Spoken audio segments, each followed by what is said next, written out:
मैं तो ये मानता हूं कि पार्टी के द्वारा समस्त विश्लेषण के पश्चात में ये देखा जाता है कि कौन कार्यकर्ता किस जिम्मेदारी की सक्षम है।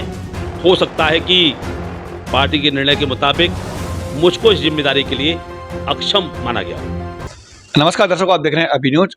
और जैसा कि आप जानते हैं कि आज भारतीय जनता पार्टी के मेयर प्रत्याशी विनोद अग्रवाल ने अपना पर्चा दाखिल करके नामांकन कर दिया है। आपको बता दें कि इस समय भारतीय जनता पार्टी के बीच जो रोमांचक मुकाबला देखने को मिला वो मिला मेयर प्रत्याशियों के बीच में। भारतीय जनता पार्टी के कई ऐसे दिग्गज नेता जिन्होंने अपने आवेदन प्रस्तुत किए थे और नामांकन दर्ज करने के लिए लगातार प्रयास कर रहे थे, लेकिन ऐसे में बाजी मारकर ले गए भारतीय जनता पार्टी के ही जो महानगर अध्यक्ष थे विनोद अग्रवाल। लेकिन हम बात करने जा रहे हैं उन लोगों से जिन्होंने अपना आवेदन दिया था, लेकिन किन्हीं कारणों से उनका नाम उस लिस्ट में शामिल नहीं हो सका जो लिस्ट यहाँ से नामांकन के लिए भेजी आनी थी। और इन सब के बीच में मेरे साथ फिर से जुड़ चुके हैं यहाँ पर आज मुकेश खंडेलवाल जी, जो कि वरिष्ठ अधिवक्ता हैं और साथ के साथ में उन्होंने कई मुद्दों पर भारतीय जनता पार्टी को आगे रखा है। हम बात करेंगे कि आखिर ऐसा क्यों हो पाया, या मतलब क्या कहेंगे इस बारे में कि जहाँ पर जो नाम शामिल किए जाने थे, या कही जाए तो लोगों में एक जो अंतिम वक्त तक जो प्रतीक्षा थी वो इस बात को लेकर थी कि विनोद अग्रवाल और मुकेश खंडेलवाल या एक चेहरा और, इन तीनों में से ही कोई एक प्रत्याशी होगा।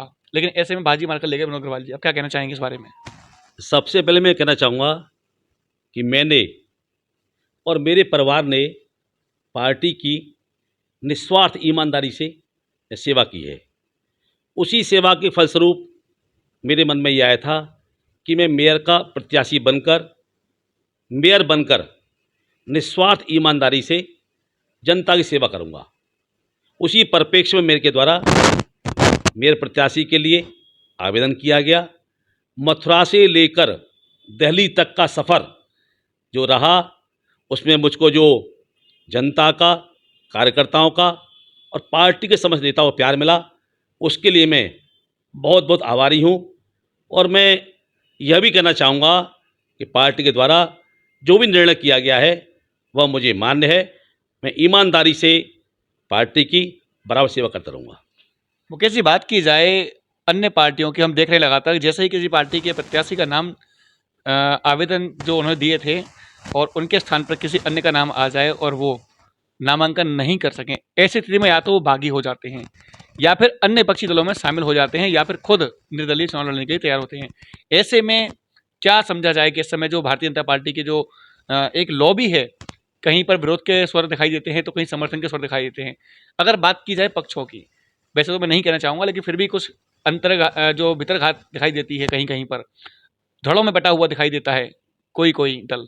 ऐसे में क्या समझा जाए कि आप किस पक्ष की ओर रहेंगे? मैं तो केवल अपने पार्टी के बारे में बात करूँगा। हमारी पार्टी में न तो कभी भीतरघात हुआ था न भविष्य में होगा। हमारी पार्टी के समस्त कार्यकर्ता, नेता एकजुट हैं, ईमानदारी से कमल के फूल को जिताने का प्रयास करेंगे। बात की जाए आशाओं की, तो कितने आशान्वित थे आप इस सीट को लेकर?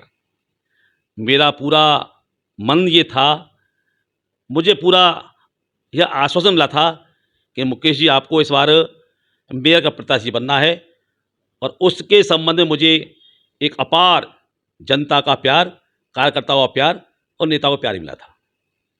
लेकिन क्या कुछ कारण हो सकते हैं कि नाम किसी और का आया और आप फिर से अगले चुनाव आएंगे उसके लिए इंतजार करना पड़ेगा? सबसे बड़ा कारण क्या मानते हैं इस बात को?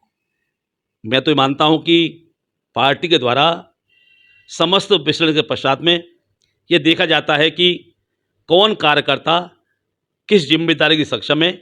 हो सकता है कि पार्टी के निर्णय के मुताबिक मुझको इस जिम्मेदारी के लिए अक्षम माना गया हो।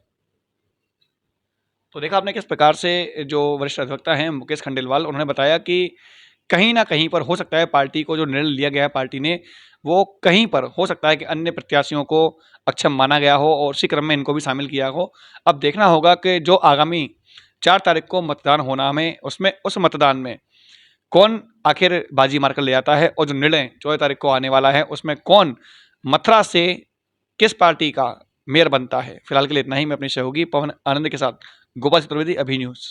स्टार जादूगर डीके भारत का कमाल पहली बार आपके शहर मथुरा में, जहां हो रहा है गोरिल्ला का कमाल। रोजाना है 3 शो, 1 बजे पर, 3:30 बजे पर और शाम 6:30 बजे पर। ऑनलाइन बुकिंग के लिए हमारे दिए हुए नंबर पर कॉल करें और स्थान है रीजेंसी गार्डन BSA कॉलेज के सामने, भूतेश्वर रोड, मथुरा।